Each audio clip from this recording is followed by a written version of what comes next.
What would you do if you discovered that a desperate prayer from a child you abandoned had found its way to your desk by pure chance?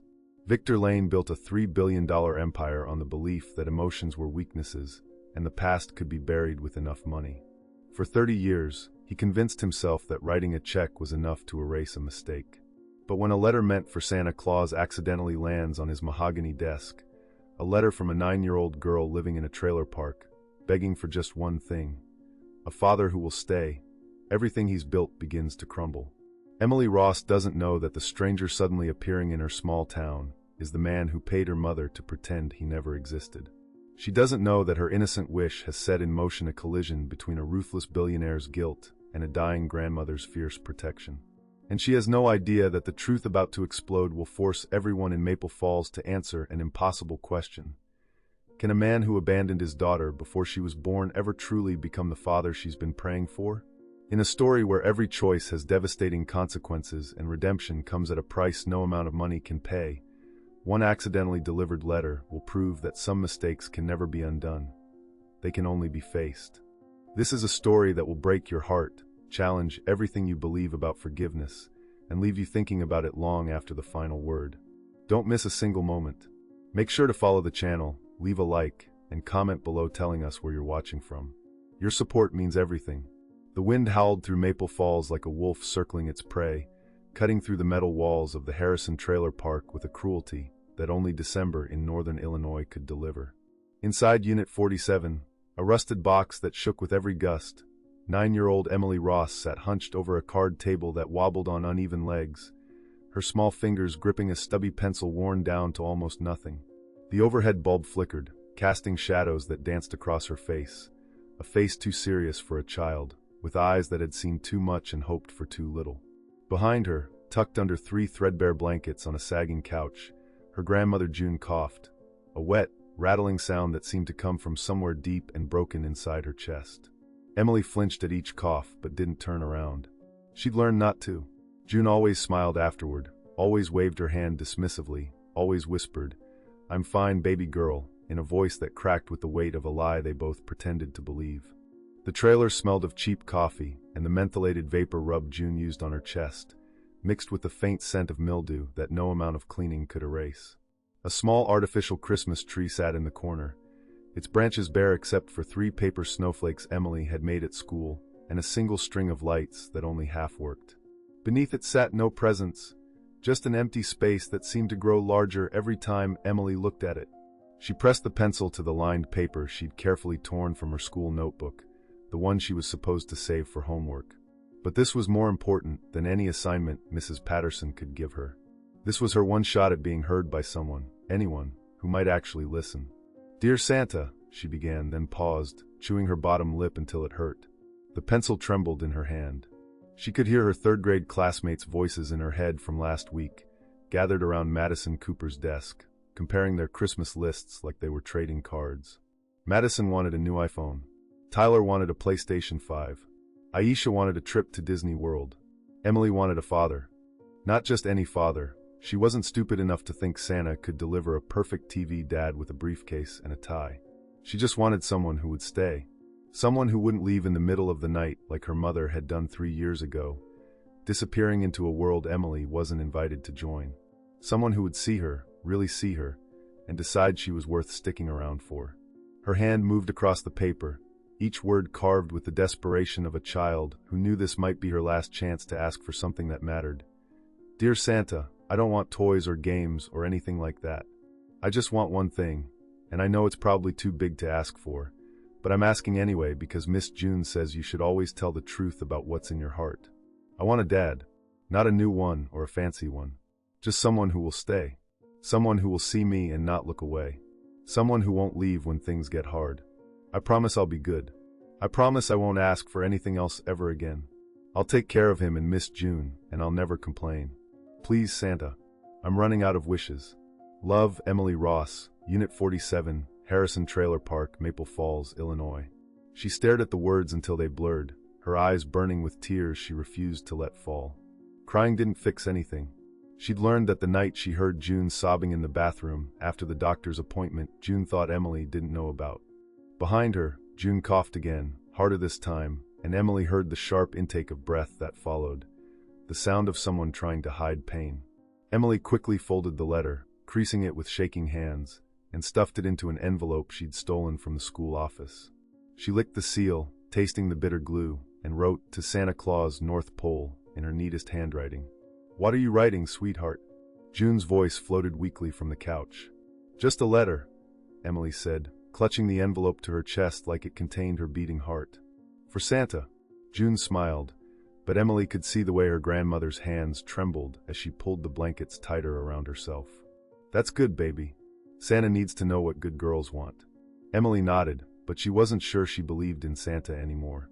She wasn't sure she believed in anything except the cold wind outside, and the cough that kept getting worse, and the empty space under their Charlie Brown Christmas tree.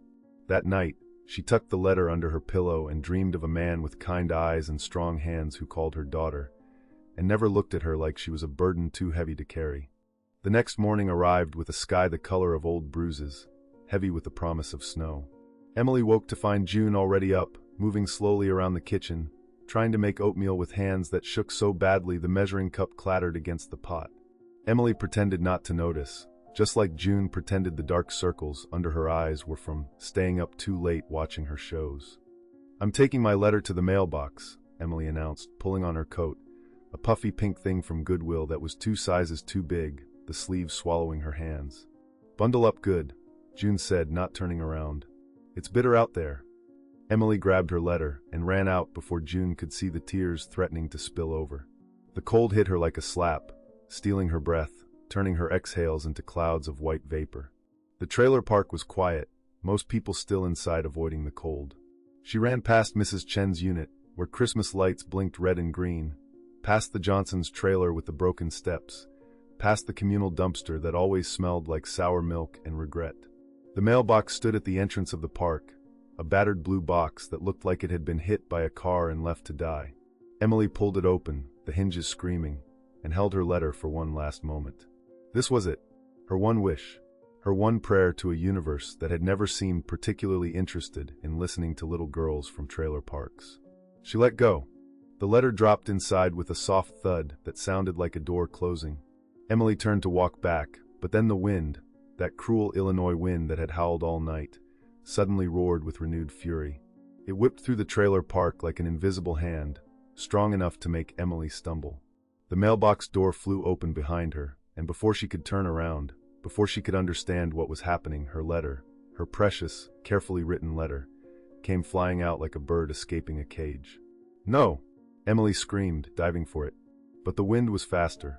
The envelope tumbled across the gravel, skidding toward the main road. Emily ran, her too big coat flapping around her, her shoes slipping on patches of ice. She could see the envelope dancing just ahead of her, always just out of reach, like the universe was playing a cruel game. A horn blared. Emily froze as a delivery truck rumbled past, its tires crunching on gravel. She watched in horror as her letter slid directly under the truck's rear wheels, disappearing beneath the massive vehicle. The truck didn't slow down, didn't notice, just kept rolling toward the highway, carrying away the last piece of hope Emily had dared to hold on to. She stood in the middle of the road, the cold wind cutting through her coat, staring at the empty space where her letter had been. Her knees hit the frozen asphalt, the impact sending a sharp pain up her legs, but she didn't move.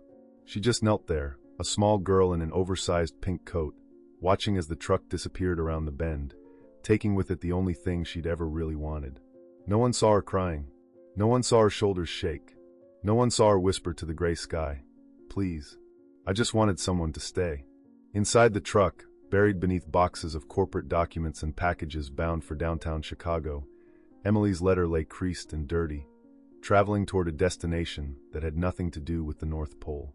The driver whistled along to country music on the radio, completely unaware that he was carrying the desperate prayer of a child who'd finally been brave enough to ask for something impossible. And in a gleaming glass tower 300 miles away, in an office so high it touched the clouds, a man sat behind a mahogany desk worth more than Emily's entire trailer park. Victor Lane didn't believe in miracles. He didn't believe in second chances. He'd built his empire on the belief that sentiment was weakness and emotions were liabilities. He had no idea that in less than 48 hours, A dirty envelope with childish handwriting would land on his desk and crack open the walls he'd spent 30 years building around a secret he'd buried so deep he'd almost convinced himself it never existed. The snow began to fall over Maple Falls, soft and silent, covering everything in white like the world was trying to erase its mistakes. The Lane Corporation Tower pierced the Chicago skyline like a steel needle, its 47 floors of glass and ambition reflecting the gray December clouds that hung over the city like a funeral shroud. On the 34th floor, in an office where silence was expensive and interruptions were career-ending, Victor Lane sat behind his desk with a kind of stillness that made grown men nervous. He was 52 years old, worth $3.7 billion, and had a reputation for being able to smell weakness through a conference call. He didn't smile. He didn't make small talk. He didn't waste time on things that didn't advance his empire, which made the fact that his hands were currently trembling absolutely unacceptable.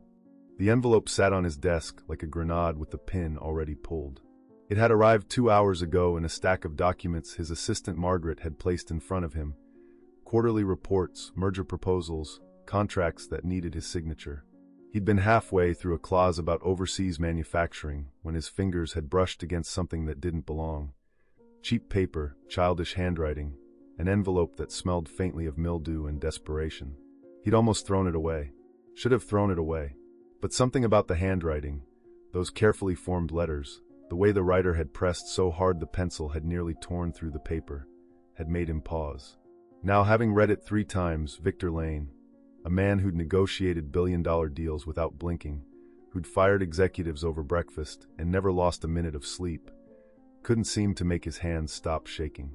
"Dear Santa, I don't want toys or games or anything like that. I just want one thing." He'd read past that part.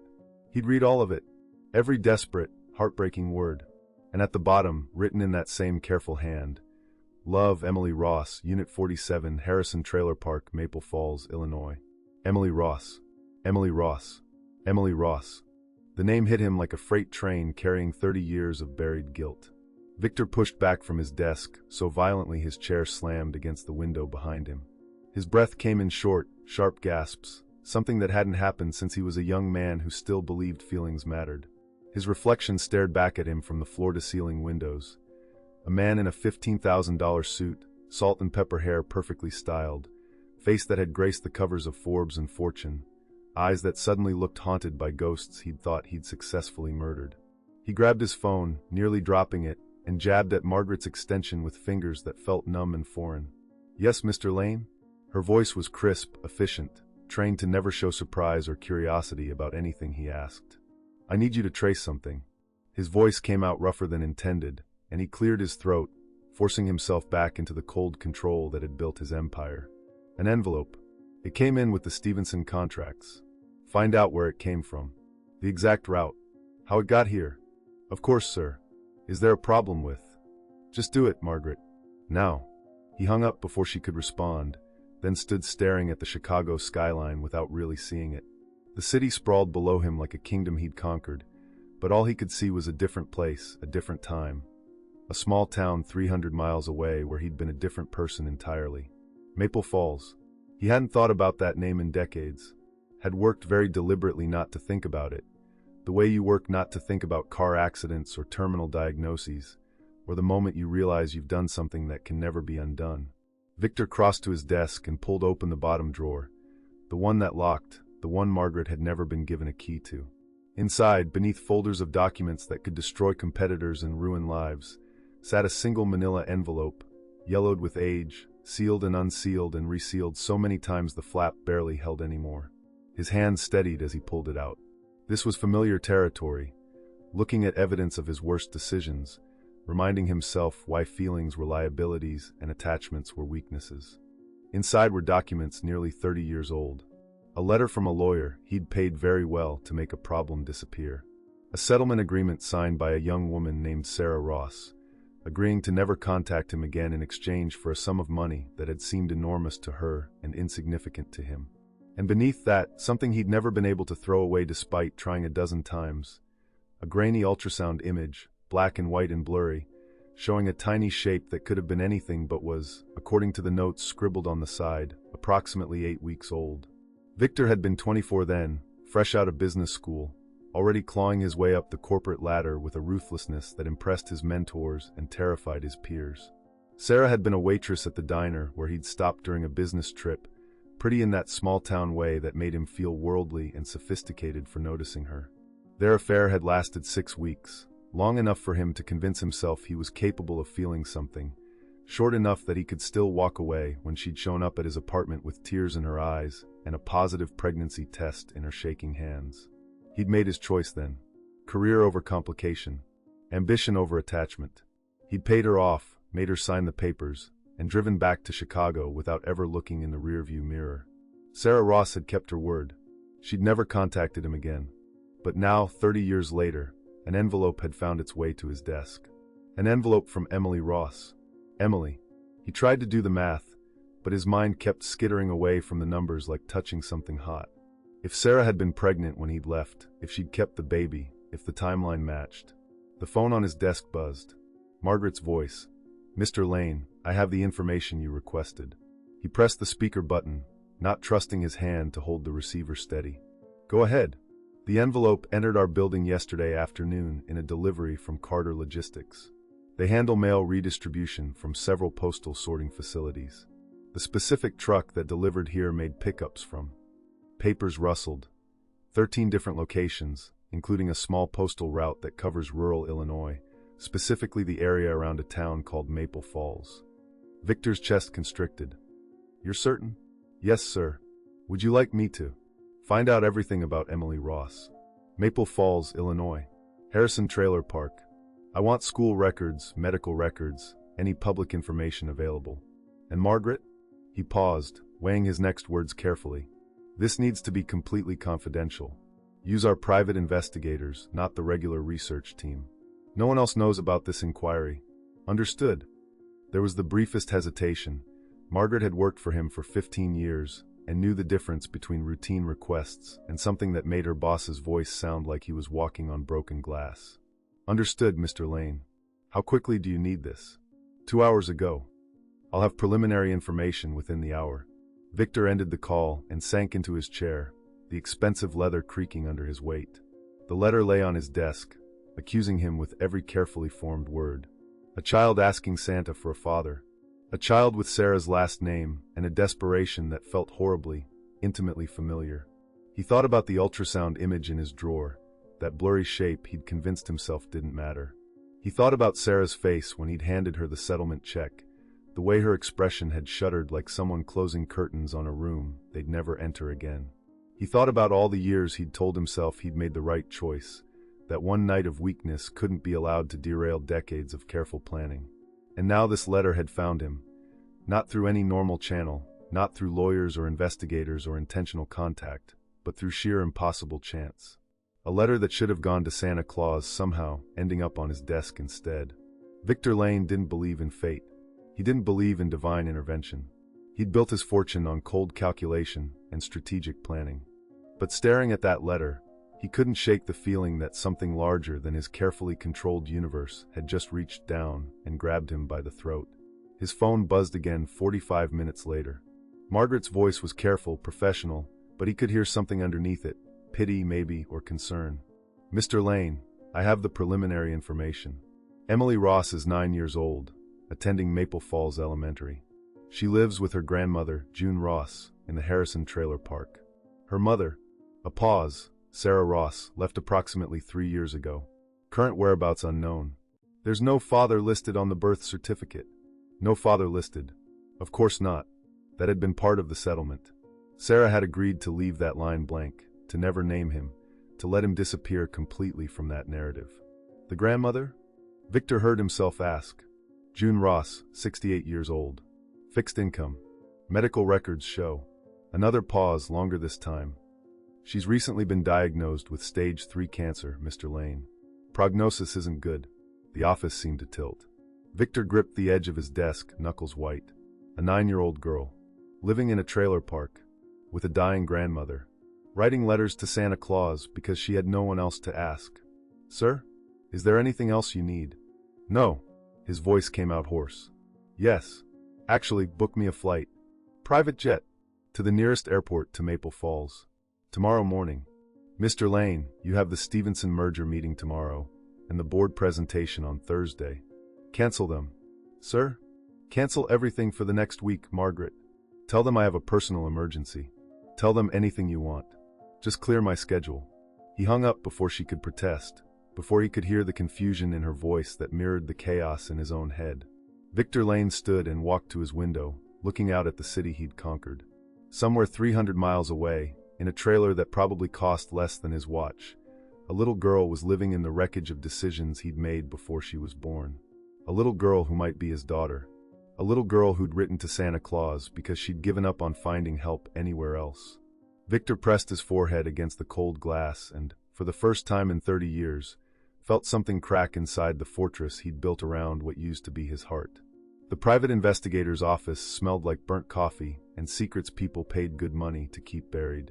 Victor sat in a leather chair that had seen better decades, watching as Thomas Garrett, a man who looked like he'd been assembled from spare parts and cigarette smoke, spread documents across a desk scarred with water rings and the ghosts of 1,000 confidential meetings. "You're not going to like this," Garrett said, his voice like gravel being crushed under truck tires. He'd been Victor's go-to investigator for 15 years, the kind of man who could find anything on anyone and had the discretion to forget it the moment the check cleared. But tonight, even Garrett looked uncomfortable, his weathered face creased with something that might have been sympathy if he'd still been capable of that emotion. Victor didn't respond, just stared at the manila folder that seemed to pulse with malevolent energy.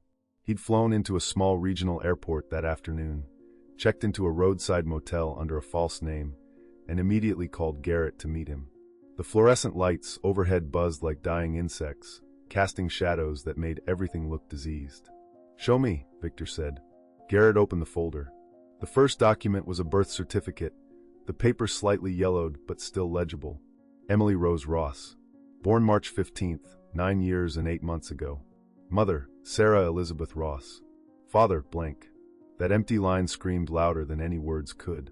But it was the second document that made Victor's blood turn to ice water. "DNA analysis," Garrett said, tapping the paper with a nicotine-stained finger. "Sarah Ross kept a baby blanket. Hospital records show it as both her DNA and the infant's on it. I had my lab run it against the sample you provided." He looked up, his eyes holding something Victor couldn't quite read. "It's a 99.7% match, Mr. Lane. Emily Ross is biologically yours." The words landed like physical blows. Victor had suspected, had feared, had somehow known from the moment he'd read that letter.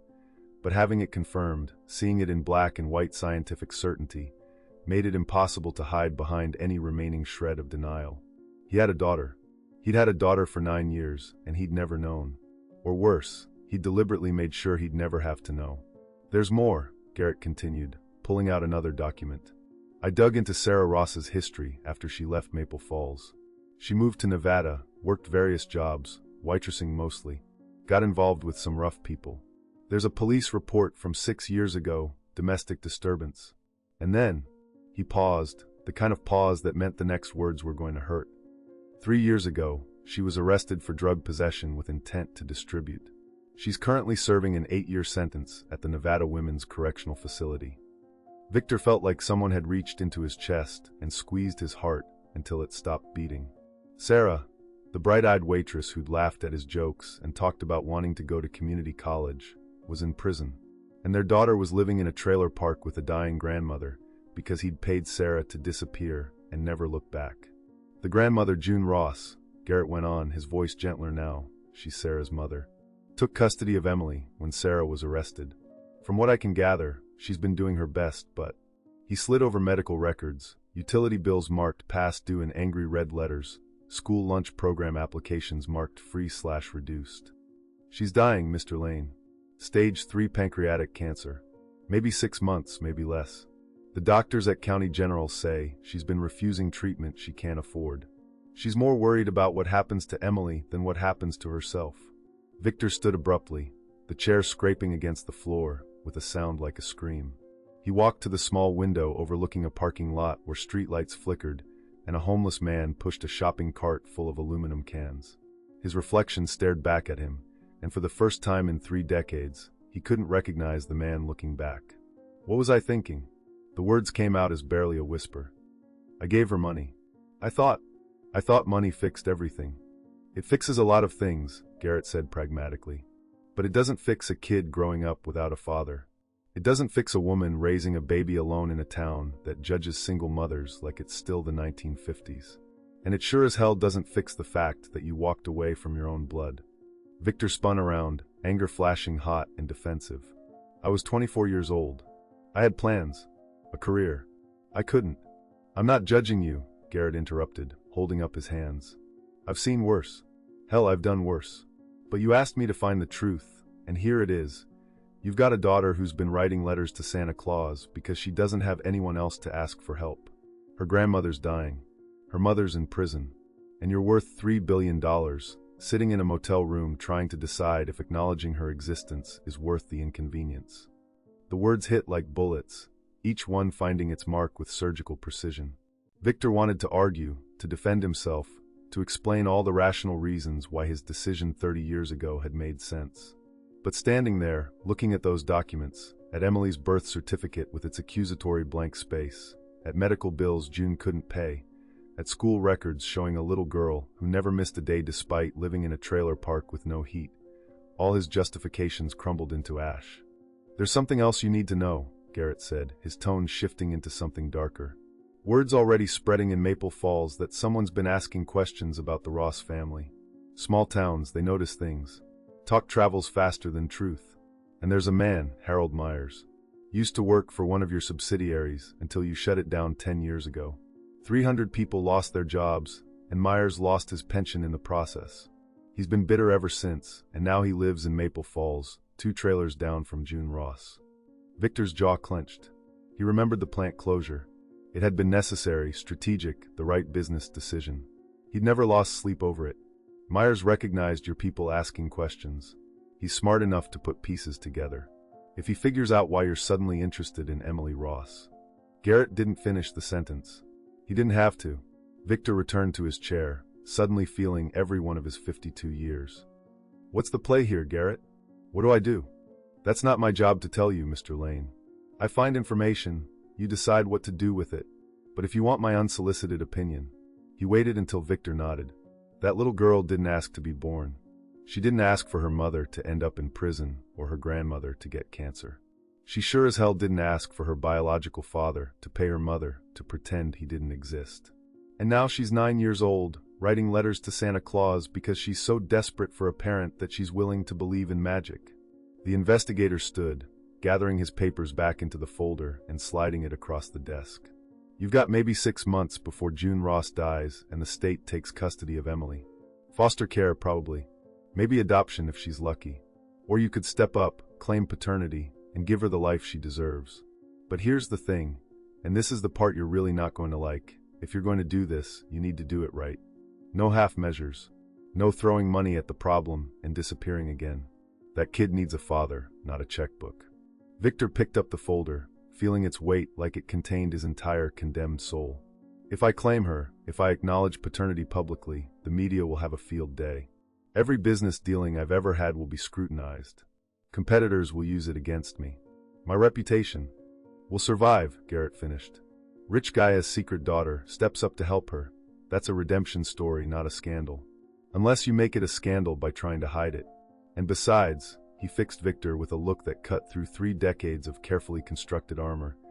What's your reputation worth if you can't look at yourself in the mirror? After Garrett left, Victor sat alone in that office for 2 hours, staring at the documents that proved Emily Ross was his daughter. He thought about the ultrasound image he'd kept for 30 years, that blurry shape he'd convinced himself didn't matter. He thought about Sarah, 19 years old and terrified, signing papers with shaking hands while he'd watched with cold detachment. He thought about all the board meetings and merger negotiations and strategic acquisitions that had seemed so vitally important, and how none of them had ever asked him to examine what kind of man he'd become in pursuit of success. Finally, he pulled out his phone and called his lawyer, not the corporate attorneys who handled his business, but David Chun, the one man in his life who'd known him before the money, before the empire, before he'd learned that feelings were weaknesses to be eliminated. David, I need you to prepare paternity acknowledgement papers. Full custody petition. And I need you to do it quietly. Victor, what's going on? David's voice carried genuine concern. something Victor wasn't used to hearing from people in his life. "I made a mistake 30 years ago," Victor said, his voice raw with emotion he'd forgotten how to feel. "And it turns out that mistake has been living in a trailer park, waiting for a father who was too much of a coward to acknowledge she existed." There was a long pause. Then, "Tell me what you need." As Victor outlined the situation, he felt something shifting inside him. Not quite redemption, not yet, but maybe the first crack in the ice that had encased his heart for 3 decades. He didn't know if he could be a father.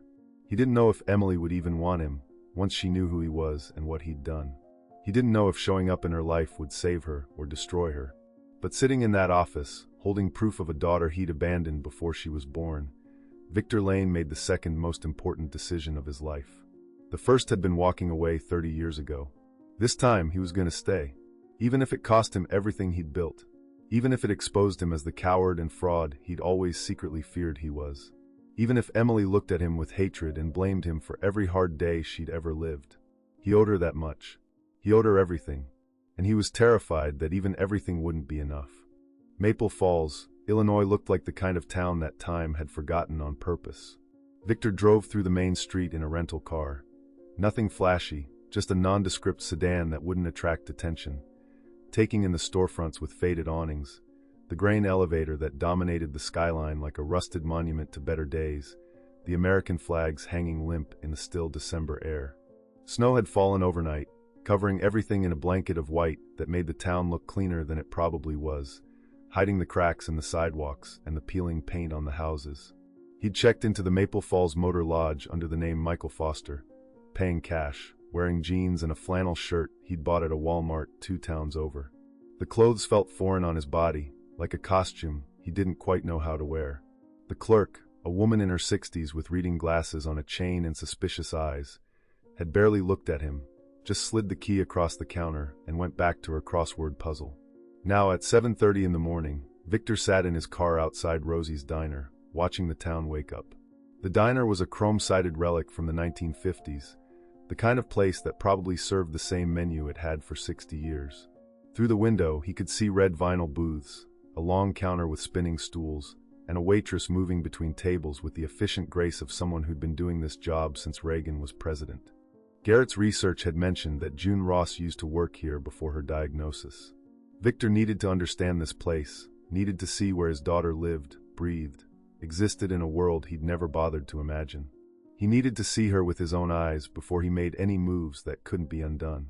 He stepped out of the car, the cold hitting him like a physical thing. His breath came out in white clouds as he crossed the parking lot, his shoes crunching on gravel and dirty snow. A bell chimed when he opened the door, and immediately every head in the diner turned to look at him. Victor felt the weight of their stares, the way small-town people looked at strangers, with curiosity mixed with suspicion, wondering if you were just passing through or if you were trouble. "Sit anywhere, Han," the waitress called out, her voice carrying the particular twang of rural Illinois. She was probably 50, with hair dyed an unnatural shade of burgundy and a name tag that read Darlene. Victor chose a booth by the window, sliding into a seat that had duct tape covering a tear in the vinyl. The menu was laminated plastic, sticky to the touch, offering breakfast specials that hadn't changed prices in a decade. He ordered coffee and eggs, not because he was hungry, his stomach was twisted into knots, but because sitting in a diner without ordering anything would attract more attention than he wanted. As Darlene poured his coffee, she studied him with the practiced eye of someone who'd been reading people for tips her entire adult life. "You're not from around here." It wasn't a question. Victor forced what he hoped was a friendly smile. "Just passing through. Thought I'd see what small-town Illinois was all about." "Well, you picked a real gem," she said with a laugh that suggested she knew better. "Maple Falls, population 3,000 and dropping. We got a gas station, a Dollar General, and the world's most boring Christmas parade. You staying long?" "Maybe a few days. Taking a break from Chicago. Too much noise, you know." Darlene nodded, warming to him slightly. "I hear that. My sister lives in Naperville. Can't stand visiting her. All that traffic and people everywhere." She set the coffee pot down, leaning against the booth. "What brings you to our neck of the woods specifically?" "We're not exactly on the way to anywhere." Victor had prepared for this. "I'm doing some freelance writing. Human interest stories about small-town America. Thought I'd talk to some locals, get a feel for the place." "Huh." Darlene considered this. Well, you want stories, you came to the right place. This town's got more gossip than a soap opera. You want scandal or heartbreak? We got both. Before Victor could respond, the door chimed again and 3 men walked in, their work boots leaving tracks of melting snow. They wore Carhartt jackets and faces weathered by years of outdoor labor, and they moved with the easy familiarity of people who'd been coming to this same diner for decades. They took seats at the counter, and within seconds Darlene had moved away to pour their coffee, leaving Victor alone with his thoughts. He sipped his coffee. It was bitter and too strong, the kind of coffee that had been sitting on the burner too long, and listened to the conversation happening around him. The men at the counter were talking about work, about someone's truck breaking down, about the Christmas festival happening this weekend. Normal small-town conversation, the kind that would bore him to tears in any other context. But then one of them said something that made Victor's blood freeze. "You hear about June Ross? Donna saw her at the clinic yesterday. Said she looked worse than ever." "Poor woman," another man said, shaking his head. "Hell of a thing, raising that granddaughter all alone, and then getting sick. What's gonna happen to the kid?" "Foster care, probably," the third man said with the casual certainty of someone stating an obvious fact. "Unless Sarah gets out early, and fat chance of that. That girl's gonna end up in the system, mark my words." Darlene had returned with Victor's eggs, and she shot the men a sharp look. "Y'all keep your voices down. The kid goes to school just up the road. Last thing she needs is hearing people gossiping about her grandmother dying." "I'm just saying what everyone's thinking," the man protested. "It's a damn shame, but what else is gonna happen? June can barely stand up anymore, and that trailer they're living in ain't fit for a dog, let alone a child." Victor's hands clenched around his coffee cup, so hard his knuckles turned white. He wanted to stand up, to tell these men that Emily wasn't going into foster care, that someone was going to take care of her. But he couldn't. Not yet. Not until he figured out how to do this without destroying what little stability Emily had left.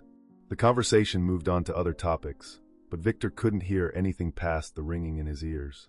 He forced himself to eat his eggs, to act normal, while inside he was screaming. After breakfast, he drove to Harrison Trailer Park, parking down the road where he could see the entrance but wouldn't be obvious.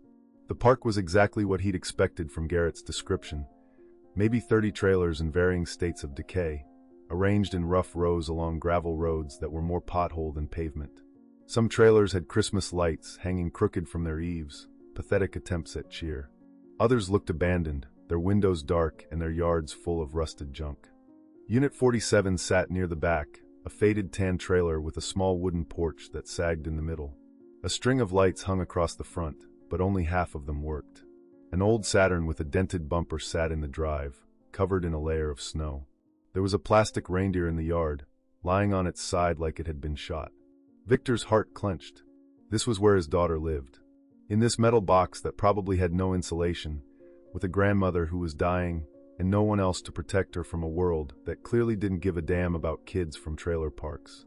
He was about to start the car and leave before someone noticed him when the door to Unit 47 opened.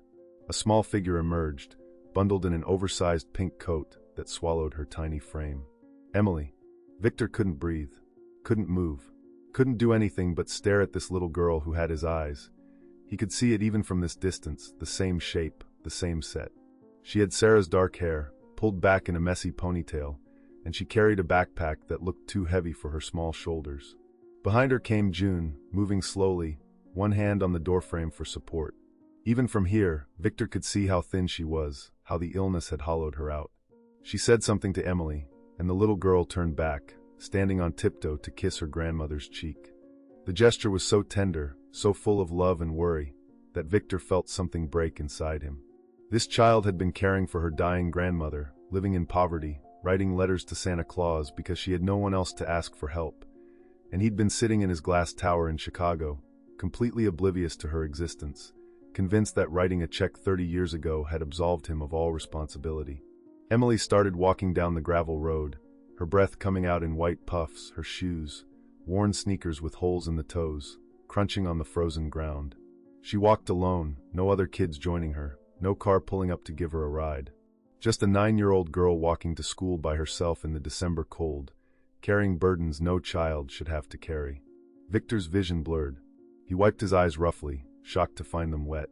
He couldn't remember the last time he'd cried. Probably at his own father's funeral, and even then it had been more obligation than emotion. He was so focused on Emily that he didn't notice the man approaching his car until a fist rapped sharply on his window. Victor jumped, his heart hammering, and turned to see a face he recognized from Garrett's files. Harold Myers stood outside his car, wearing a stained Packers jacket and an expression that mixed suspicion with something uglier, recognition. Victor rolled down the window, his mind racing. "Can I help you?" "That's what I should be asking you," Harold said, his voice carrying the rough edge of someone who'd spent years building up resentment like scar tissue. "What's a guy in a rental car doing sitting outside a trailer park at 8 in the morning, watching little girls walk to school?" "I know who you are," Harold interrupted, and his smile was the kind that made Victor's blood run cold. "Took me a minute, but I remember that face. Victor Lane. You look different without the fancy suit, but I never forget the man who put 300 people out of work, including me." Victor's mind calculated options at lightning speed. Deny it and risk Harold making more noise. Admit it and try to control the narrative. Stay silent and let Harold think he had the upper hand. "What do you want, Myers?" Victor said, his voice hard. "What do I want?" Harold laughed, a bitter sound. "I want to know why Victor Lane, billionaire asshole, is sitting outside June Ross's trailer, watching her granddaughter. That's a real interesting question, don't you think? One I bet the town would love to hear the answer to." Victor's jaw clenched. "I'm here as a private citizen. What I do is none of your business." "Everything's my business in this town," Harold said, leaning closer to the window. "Especially when it involves a little girl who's already been through hell. So here's what's gonna happen. You're gonna tell me exactly why you're here, or I'm gonna start making calls. To the school. To social services. To anyone who'll listen about the strange man stalking Emily Ross." The threat was clear. Victor could see the satisfaction in Harold's eyes, the pleasure of finally having power over someone who'd once held all the cards.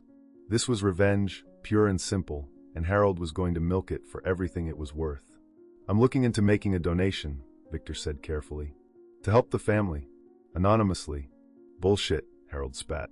"Rich guys don't drive 300 miles to hand out charity in person. Try again." Victor stared at this man who'd lost everything because of a business decision Victor had made without a second thought, and realized that every choice he'd ever made was coming back to haunt him. Every person he'd stepped on, every life he'd disrupted in pursuit of profit, it was all circling back, and this time he couldn't buy his way out. "Stay away from that little girl," Harold said, his voice low and threatening. "Whatever your angle is, whatever you're planning, stay away. She's been through enough without you showing up to make it worse." He straightened up, his smile turning cruel. "And you better believe I'll be watching. One wrong move, and this whole town's gonna know Victor Lane's dirty little secret." Harold walked away, leaving Victor sitting in his car with his hands shaking and his carefully laid plans falling apart around him. Across the park, Emily had disappeared around the corner, walking to school alone, completely unaware that her father was watching from the shadows, too much of a coward to approach her, but too consumed with guilt to leave. Victor sat there for another hour, watching the trailer park wake up, before finally starting his car and driving back to the motel. He had decisions to make, and now he had an enemy who knew he was here. The poison spread through Maple Falls the way rumors always did in small towns, quietly at first, whispered over coffee at Rosie's Diner, murmured in the checkout line at Dollar General, passed between neighbors leaning over chain-link fences. By the third day of Victor's presence in town, Harold Myers had made sure that everyone knew a mysterious stranger was asking questions about the Ross family, and speculation grew like mold in dark corners. Victor learned about the gossip from Darlene, who'd apparently decided he was harmless enough to adopt as her personal project. She slid into the booth across from him during the breakfast rush, her eyes bright with the particular excitement of someone who had information worth sharing. "You know people are talking about you, right?" she said, keeping her voice low but unable to hide the thrill in it. "Harold Myers has been telling everyone you're some kind of investigator or reporter digging into the Ross family. Says you were watching Emily walk to school like some kind of creep." Victor's coffee turned to acid in his stomach. I wasn't." "Oh, I know." Darlene waved her hand dismissively. "Harold's been bitter since Lane Corporation shut down the plant. He sees conspiracies everywhere. But honey, you need to be careful. This town doesn't take kindly to strangers showing interest in their kids, especially kids like Emily who've already been through hell." "Kids like Emily?" Victor repeated, his voice careful. Darlene leaned in closer, and Victor recognized the expression on her face. It was the look of someone about to share gossip they'd been dying to tell. That poor baby. Her mama was always wild, even in high school. Sarah Ross thought she was too good for this town, always talking about leaving, getting away. Then she comes back from some trip knocked up, won't say who the father is, and June nearly died of shame. Small towns, they judge. Victor's hands clenched under the table, his nails digging into his palms hard enough to hurt. Sarah tried to make it work for a few years, Darlene continued, oblivious to the way Victor's face had gone pale. But she was always too flighty, too selfish. Left that baby with June more often than not, running off to God knows where. Then 3 years ago, she just disappears, and we find out later she's in prison in Nevada. Drugs. Can you imagine? Leaving your own child like that? Yes, Victor thought bitterly. Yes, I can imagine. Because I did the same thing. And now June's dying, Darlene said, her voice dropping to something that might have been genuine sadness. That little girl's going to end up in foster care, and everyone knows it. It's a damn tragedy, but what can you do? Life's not fair, especially not for people like them. People like them. Victor wanted to tell Darlene that Emily wasn't people like them. She was his daughter, his flesh and blood, and she had a father who could give her everything she'd ever needed. But he couldn't. Not yet. Not until he figured out how to navigate this minefield Harold had created. After Darlene left, Victor sat in the booth staring at his cold eggs, his mind racing. He needed to make contact with Emily and June, but Harold's surveillance and the town's gossip made that nearly impossible. Any move he made would be scrutinized, twisted, used against him. And worse, used against Emily. He pulled out his phone and called David Chun, his lawyer. I need options. Legal ones. Ways to help a child in need without revealing my identity or motives.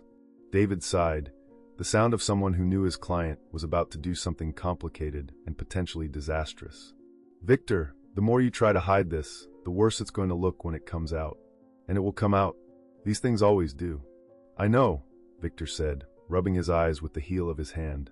But right now, there's a man in this town who's looking for any excuse to destroy me, and he won't care if Emily gets caught in the crossfire. I need to find a way to help her without giving him ammunition. What if you approach them as a benefactor? Anonymous donation, no strings attached? June Ross would never accept charity from a stranger. Garrett's report was clear. She's proud, stubborn. The kind of woman who'd rather die than take a handout. Then volunteer, David suggested. Most small towns have community programs, especially around Christmas. Find a legitimate way to be in their lives without raising suspicion. Build trust. Then, when the time is right, reveal who you are. It was risky, but it was the best option Victor had. After hanging up, he drove to the Maple Falls Community Center, a squat brick building that served as the town's hub for everything from bingo nights to food drives. Inside, a woman in her 40s with kind eyes and a Santa sweater was organizing boxes of canned goods. Can I help you? She asked, looking up with the reflexive friendliness of someone who'd spent their life in small-town service. I hope so, Victor said, turning on the charm that had helped him close billion-dollar deals. I'm new in town, staying at the Motor Lodge, and I was hoping to volunteer. Christmas spirit and all that. What kind of programs do you have? The woman's face lit up like he'd just offered her a winning lottery ticket. Oh, that's wonderful. I'm Karen Mitchell. I run the community center. We always need volunteers, especially this time of year. She gestured to the boxes around her. We're putting together Christmas baskets for families in need, and we have our annual Christmas festival this weekend. Could use all the help we can get. I'd be happy to help with both, Victor said. And I was wondering, are there any families that might need extra support? Maybe elderly residents or single parents who could use some assistance. Karen's expression shifted slightly, becoming more cautious. We have several families on our list. Why do you ask? Victor had prepared for this. I recently lost my mother, and she always said the best way to honor someone is to help others in their name. I'd like to provide some additional support, anonymously, to a family that really needs it. Maybe someone dealing with medical issues or raising a child alone. Karen studied him for a long moment, her social worker instincts clearly warring with her desire to help people in need. Finally, she said, there's a grandmother raising her granddaughter, June Ross. She's very ill, and the family is struggling. But, she hesitated, June's proud. She won't accept handouts, even when she desperately needs them. What if the help came through the community center? Victor suggested. A program to assist elderly residents with their heating bills, or a food delivery service for families with medical issues. She wouldn't have to know it was specifically for her. Karen's face brightened. That's actually brilliant. We've been trying to get something like that started for years, but never had the funding. If you're serious about helping. I'm very serious, Victor said, and meant it more than he'd meant anything in years.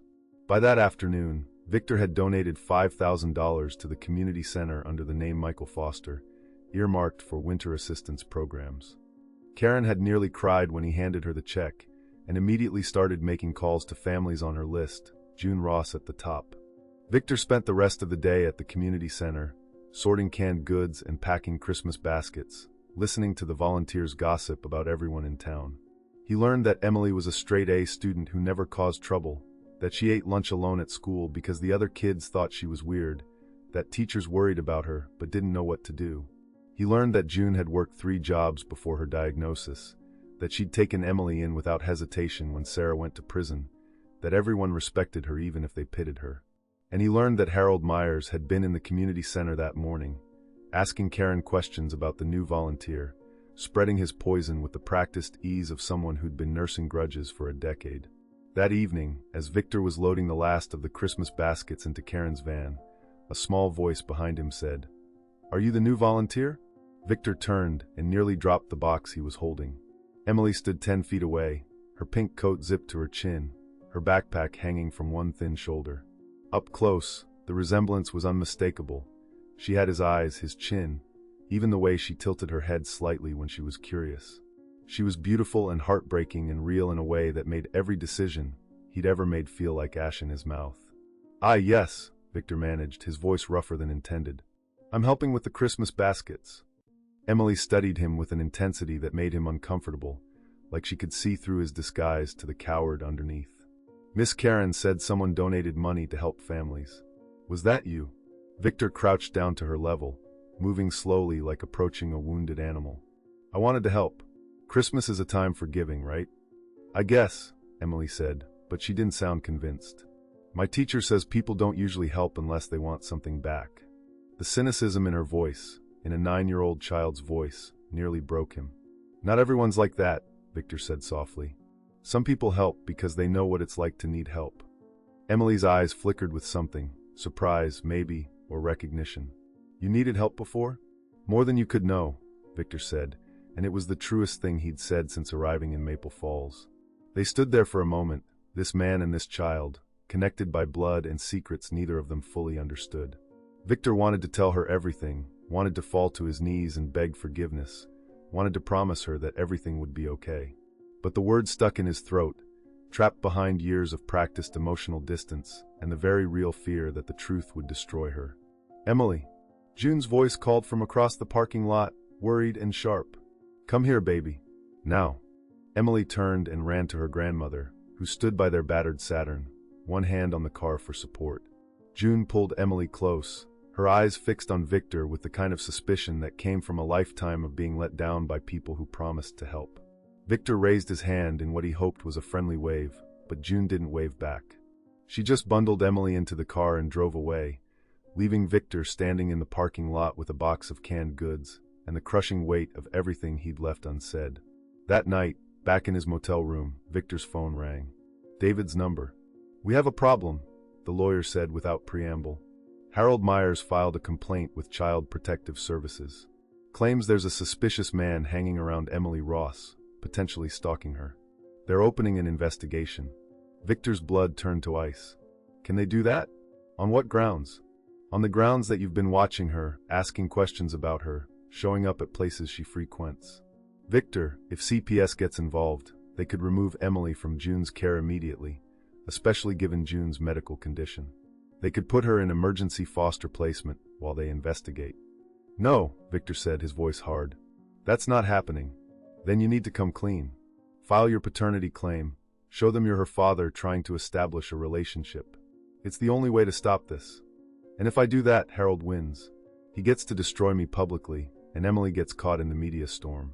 Her classmates, her teachers, the whole town will know her father abandoned her for 9 years and only showed up when it was convenient. Better than her being taken by CPS and put with strangers," David argued. "Victor, you're running out of options. Either claim her now, or watch her disappear into the system while you hide behind your pride." Victor hung up and sat on the edge of the motel bed, his head in his hands. Every choice led to pain. Every path forward hurt someone. And Emily, innocent, desperate, alone Emily, was going to pay the price for his cowardice no matter what he did. Outside, snow began to fall again, covering Maple Falls in white. Somewhere in this town, his daughter was going to sleep in a trailer with no heat, taking care of a dying grandmother, completely unaware that her father was 2 miles away, paralyzed by fear and drowning in regret. Victor looked at his reflection in the dark motel window and didn't recognize the man staring back. The envelope arrived at Rosie's diner during the morning rush, delivered by Harold Myers himself, who walked in with the satisfied smile of a man who'd just lit a match and was waiting to watch the world burn. He didn't order anything, didn't sit down, just left a manila envelope on the counter where Darlene was pouring coffee, said, "Thought people might want to know the truth," and walked back out into the December cold. Darlene opened it with the casual curiosity of someone who'd seen every kind of small-town drama, but her expression changed as she read the contents. Her face went pale, then flushed red, and within 30 seconds she was showing the documents to the other waitress, who gasped loud enough to make everyone in the diner turn and look. By noon, photocopies were circulating through Maple Falls like a virus. By 2 o'clock, everyone in town knew that the mysterious volunteer Michael Foster was actually Victor Lane, Billionaire CEO, and that 30 years ago he'd paid off a young woman named Sarah Ross to keep quiet about his paternity. The documents Harold had somehow obtained, probably through contacts who still worked in legal offices, or maybe just through sheer vindictive determination, laid it all out in black and white. The settlement agreement, the confidentiality clause, the payment that had bought Sarah's silence and Victor's freedom. Victor was at the community center, helping Karen organize the Christmas festival setup when she got the phone call.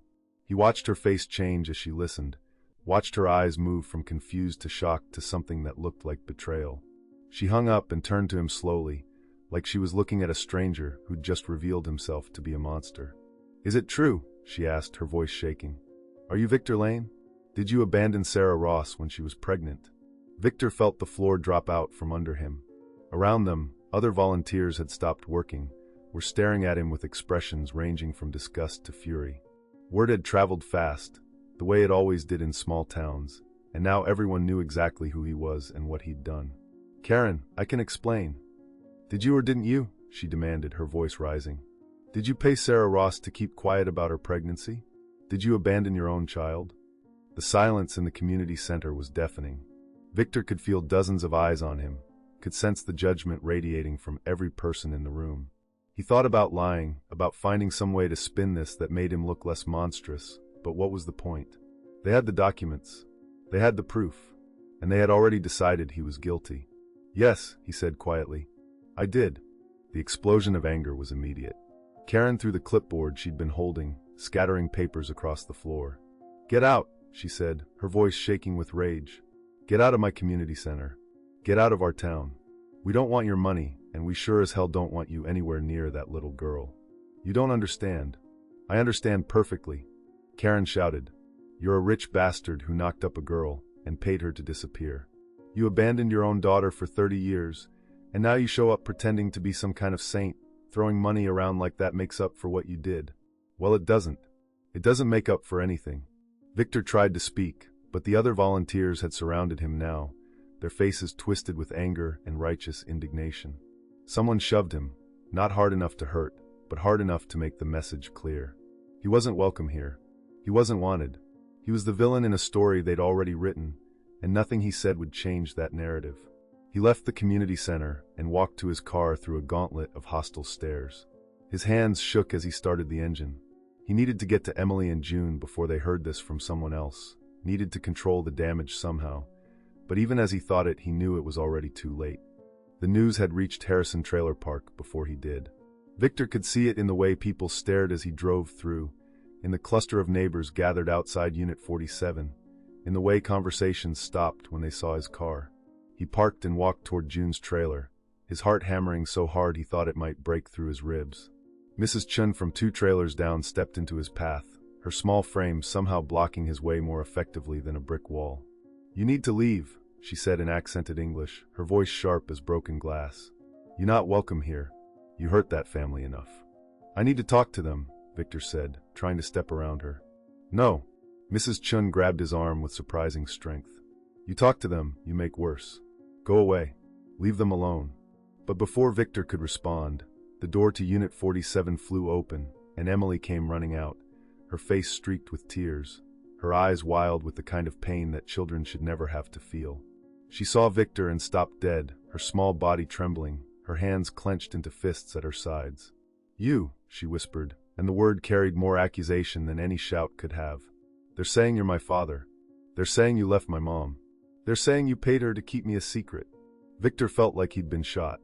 Emily, please let me explain. Is it true? She screamed, and her voice cracked with the force of it. Is it true? Behind her, June appeared in the doorway, leaning heavily on the frame, her face gray with exhaustion and illness.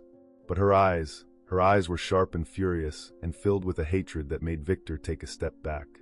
Get away from her, June said, her voice deadly quiet. Get away from my granddaughter. June, please. Please. June laughed, a bitter sound that turned into a cough that shook her entire body. You want me to please listen to you? After what you did to Sarah? After you paid her off like she was some kind of prostitute? After you made her sign papers saying she'd never tell anyone you were the father? By now, half the trailer park had gathered, a crowd of neighbors who'd come to watch the drama unfold. Victor could feel their judgment like physical blows, could hear their whispers spreading like wildfire. This was his worst nightmare coming true in real time, but all he could focus on was Emily's face. The way she looked at him like he was something disgusting she'd found under a rock. I was young, Victor tried, knowing how pathetic it sounded even as he said it. I was scared. I made a terrible mistake, and I've regretted it every day since. Liar, Emily shrieked. You didn't regret it. You forgot about me. You forgot I even existed until some stupid letter ended up on your desk by accident. Her voice broke into sobs. I wrote to Santa Claus asking for a dad, and you know what? I take it back. I don't want you. I don't want a father who didn't want me. Each word was a knife to Victor's heart. He reached for her, but Emily jerked back like his touch would burn her. Don't touch me. Don't ever touch me. I hate you. I hate you. She turned and ran, not back into the trailer but away, out of the trailer park, down the road toward the woods that bordered the town. Victor started to follow, but June's voice stopped him cold. If you go after her, I'll call the police, she said, and there was no bluff in her tone. You've done enough damage. Stay away from us. Stay away from her. You gave up the right to be her father 30 years ago, and you don't get to change your mind now just because your guilt finally caught up with you. She's my daughter, Victor said, and his voice broke on the word. She's my daughter, and she needs help and you're dying in. June's slap came out of nowhere, cracking across his face with shocking force for someone so frail. The crowd gasped. Victor touched his stinging cheek, tasting blood where his lip had split.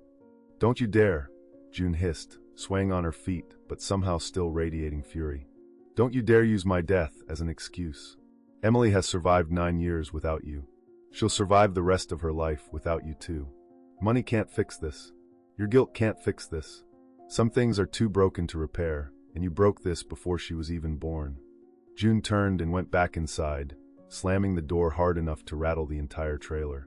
The neighbors stared at Victor with open hostility now, a mob that might not turn violent, but wanted him gone just the same. Mrs. Chin pulled out her phone, and Victor heard her dial 911. There's a man harassing the Ross family, she said into the phone, her eyes never leaving Victor's face. Yes, he's still here. Hurry. Victor looked around at the crowd, at their angry faces, their righteous judgment, their absolute certainty that he was the villain and they were the heroes. He looked at the woods where Emily had disappeared, at the trailer where June was probably collapsing from the effort of staying upright long enough to defend her granddaughter, at the world he'd destroyed with choices he'd made before Emily was even born. And he realized that David had been right. Coming here had been a mistake. Trying to ease into Emily's life, trying to help without revealing himself. All of it had been his ego, his cowardice, his desperate need to be seen as something other than the monster he actually was. The truth was simple and devastating. He had abandoned his daughter. He had paid her mother to keep quiet. He had lived 30 years in luxury while Emily grew up in poverty, writing letters to Santa Claus because she was so desperate for a parent that she was willing to believe in magic. And now she knew. Now everyone knew. And there was no spin, no PR campaign, no amount of money that could change what he'd done or take back the pain he'd caused. Victor got in his car and drove away from Harrison Trailer Park while sirens wailed in the distance. In his rearview mirror, he could see the crowd dispersing, could imagine them already on their phones, spreading the story further, making sure every person in Maple Falls knew exactly who Victor Lane was and what he'd done. He drove past the community center, where his donation check was probably being torn up, past Rosie's Diner, where Darlene would be telling the story to anyone who'd listen, past the school where Emily sat in class, where her classmates would soon know that her father had abandoned her, where she'd have to face whispers and stares and pity for the rest of her time in this town. He'd come to Maple Falls thinking he could fix his mistake. Instead, he'd made everything infinitely worse. He'd exposed Emily to public scrutiny, had destroyed the fragile peace she'd built with June, had confirmed every fear she'd ever had about not being wanted. Somewhere in the woods outside town, his daughter was running through the snow, crying, believing that she wasn't worth staying for. And Victor had just proven her right in the most devastating way possible. He pulled over on the side of the highway and vomited into the snow, his body rejecting the poison of his own choices. When there was nothing left inside him, he sat in his car with his head on the steering wheel and finally, truly understood what he'd done. Not 30 years ago when he'd walked away from Sarah, but now, today, when he'd given his daughter hope and then ripped it away, leaving her more broken than she'd been before. The fluorescent lights of Maple Falls County Hospital hummed with the kind of relentless brightness that made everything look worse than it was, which, given the circumstances, was saying something. Emily had been unconscious for 6 hours after they'd found her hypothermic by the frozen creek. Victor sat in a plastic chair outside her room, his expensive clothes rumpled and stained with mud, his hands wrapped around a cup of coffee that had gone cold hours ago. He hadn't moved since the doctors had stabilized her, hadn't eaten, hadn't called anyone. He just sat, staring at the door that separated him from his daughter, waiting for permission to see her, knowing he didn't deserve it. Down the hall, June was in another room, having collapsed from exhaustion and her failing body's inability to handle the stress of Emily's disappearance. The doctors said she had maybe weeks left, not months. The cancer had accelerated, or maybe it had always been this bad and June had just been hiding it better. Either way, time was running out for everyone. Harold Myers sat 3 chairs down from Victor, his face gray with guilt and something that might have been self-loathing. He'd shown up at the hospital 2 hours ago, walked straight up to Victor, and said, "I never meant for the kid to get hurt." Victor hadn't responded, hadn't even looked at him. What was there to say? Harold's revenge had almost killed a 9-year-old girl. Intentions didn't matter when the consequences were this devastating. The door to Emily's room opened and a doctor emerged, Dr. Sarah Patel, young and efficient, with kind eyes that had probably seen too much suffering for someone in their early 30s. She spotted Victor and walked over, her expression carefully neutral in that way medical professionals learn to mask their judgments. "She's awake," Dr. Patel said. "Vitals are stable. She's extremely lucky. Another hour in that cold, and we'd be having a very different conversation." She paused, studying Victor's face. "She's been asking for her grandmother. June's in no condition to see her right now," Victor said, his voice hoarse from disuse. Could I see her? Just for a moment?" Dr. Patel's expression flickered with something. Doubt, maybe, or concern. "Mr. Lane, I know who you are. Everyone in this hospital knows what happened. I need to be clear. My only concern is that child's well-being. If I think your presence is harmful to her recovery, I will have security remove you. Do we understand each other?" "Completely," Victor said, standing on legs that felt like they might give out. "I just need to see that she's okay." The doctor led him to Emily's room, and Victor felt like he was walking to his own execution. Through the doorway he could see her, so small in the hospital bed, swallowed by white sheets and connected to monitors that beeped softly. Her dark hair was spread across the pillow, and her face was pale except for the spots of color on her cheeks from the warming treatments. She looked fragile in a way that made Victor's chest constrict, like she might shatter if someone breathed too hard. Emily's eyes were open, staring at the ceiling. When she heard footsteps, she turned her head and saw Victor. Her expression didn't change, no anger, no tears, just a blank exhaustion that was somehow worse than any emotion. "Hey," Victor said softly, staying near the door, giving her space. His hands shook, and he shoved them in his pockets to hide it. "I'm glad you're okay." Emily didn't respond, just kept staring at him with those eyes, his eyes, that had seen too much and hoped for too little. "Emily, Victor's voice cracked. He cleared his throat, tried again. "I know I have no right to be here. I know I don't deserve to talk to you, or even look at you. But I need you to know that what happened, what I did 30 years ago." He stopped, realizing he was making excuses again, trying to explain the inexplicable. "There's no excuse. I was a coward. I abandoned you before you were born, and that's something I have to live with for the rest of my life." "Why did you come here?" Emily's voice was small, rough from crying and cold. "If you didn't want me, why did you come?" The question gutted him. Victor moved closer, slowly, until he could sit in the chair beside her bed. "Your letter found me by accident. It ended up on my desk, and when I read it, he had to stop, had to breathe through the pain in his chest. When I read what you wrote, about wanting a father who would stay, who would see you, it broke something in me. Something that had been broken for 30 years, but I'd been too much of a coward to admit." "So you came because you felt guilty," Emily said flatly. "Not because you wanted me. Because you felt bad." "No, I mean yes, I felt guilty, but..." Victor ran his hands through his hair, frustrated with his inability to articulate what he was feeling. "Emily, I didn't know you existed. Your mother signed papers agreeing never to tell me about you. I convinced myself that paying her off was enough, that I'd handled the problem. I never let myself think about you as a real person, as my daughter. And that makes me a monster. I know that." Emily's eyes filled with tears, but they didn't fall. "Miss June says my mom took the money and left town. Says she tried to make it work, but the money ran out and she couldn't handle having a baby alone. Says that's why she started doing drugs. Because she was sad and scared and alone." The tears finally spilled over, tracking down her pale cheeks. "You gave her money to go away, but you didn't give her enough to stay." The accusation hit Victor like a physical blow because it was true. He'd given Sarah enough money to disappear, but not enough to build a life. Not enough to raise a child. He'd paid for his freedom, not her future, and the difference had destroyed her. "You're right," Victor whispered. "I gave her money to make my problem go away. I didn't think about what would happen to her or to you. I only thought about myself." "Do you have other kids?" Emily asked suddenly. "Like a real family somewhere?" "No," Victor said. "No wife, no other children. Just work. Buildings and money, and things that don't matter." He looked at her directly, letting her see the truth in his eyes. "I built an empire, Emily. I'm worth billions of dollars. I have everything money can buy. And none of it means anything because I threw away the only thing that actually mattered, you." Emily was crying openly now, her small body shaking with sobs. "I wanted a dad so bad. I used to pretend that you were out there somewhere, that you didn't know about me, but if you did, you'd come get me. I used to make up stories about why you weren't there, that you were a soldier or an astronaut or something important. But you weren't. You were just someone who didn't want me."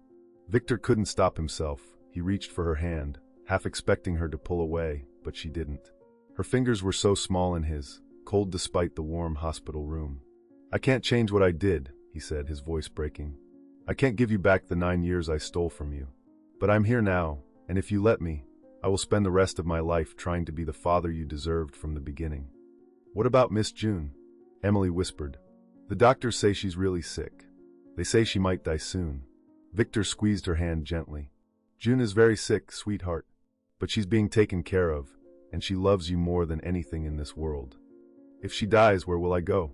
The question was so small, so afraid, that Victor felt something break open in his chest. Something that had been sealed shut for 30 years.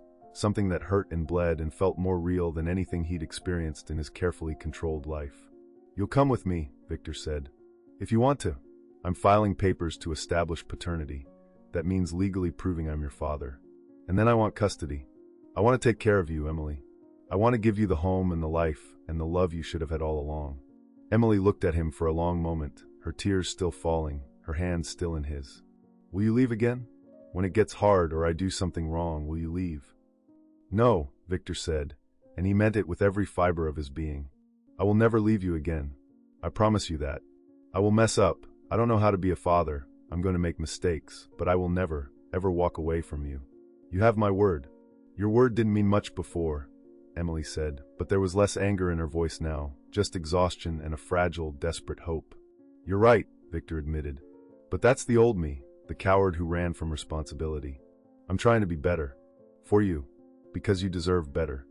The door opened and Dr. Patel entered, followed by a woman in a business suit who introduced herself as Linda Morrison from Child Protective Services.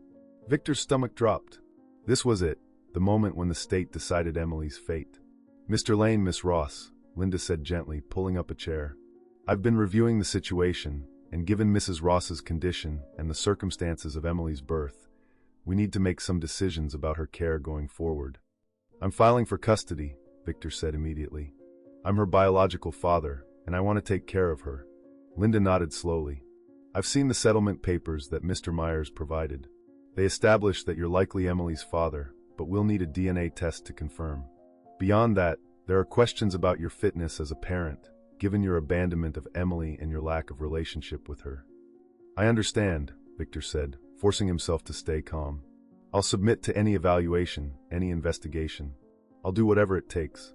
But please don't take her away from me. I just found her. Don't make her go into foster care when she has a father who wants her. Linda looked at Emily, who was staring at Victor with an expression somewhere between hope and terror. Emily, what do you want? If the DNA test confirms Mr. Lane is your father, would you want to live with him? Emily's eyes filled with fresh tears. She looked at Victor, really looked at him, like she was trying to see past the expensive clothes and the years of absence to something real underneath. Will Miss June be okay if I go with you? We'll make sure June has the best care possible, Linda said gently. You can visit her as much as you want. Emily's hand tightened around Victor's. I don't want to live with strangers, she whispered. If he's really my dad, if he promises not to leave, then I want to stay with him. The relief that flooded through Victor was so intense it made him dizzy. He brought Emily's hand to his lips and kissed it gently, his eyes burning with tears he'd been holding back for hours. Thank you, he whispered. Thank you for giving me a chance I don't deserve. Linda stood, making notes on her tablet. We'll fast-track the DNA test. In the meantime, Emily will remain in the hospital until June is stable enough to make care decisions. Mr. Lane, you'll need to complete parenting classes and undergo a home study. The process will take several weeks, but given the circumstances, we'll work as quickly as possible. After Linda left, Victor sat with Emily until she fell asleep, her hand still holding his, like she was afraid he'd disappear if she let go. He watched her breathe, watched the monitors track her heartbeat, and made a silent vow to the universe that he would never again be the kind of man who could walk away from his own child. Down the hall, June woke up long enough to ask about Emily. When the nurses told her Emily was safe and with her father, June closed her eyes and whispered, "Good. That's good." She died 3 days later, peacefully, knowing Emily wouldn't be alone. The DNA test came back positive. Victor Lane was officially, legally, Emily Ross's father. And this time, he wasn't running away. Sometimes the mistakes we make don't just haunt us. They grow up writing letters to Santa Claus, hoping for miracles we were too cowardly to provide. Victor Lane spent 30 years building an empire on the foundation of a choice he made when he was 24. To walk away, to pay for silence, to convince himself that money could solve problems that required a heart. But Emily's letter, that desperate, innocent plea that found its way to him through impossible chance, proved that some debts can never be paid with a check.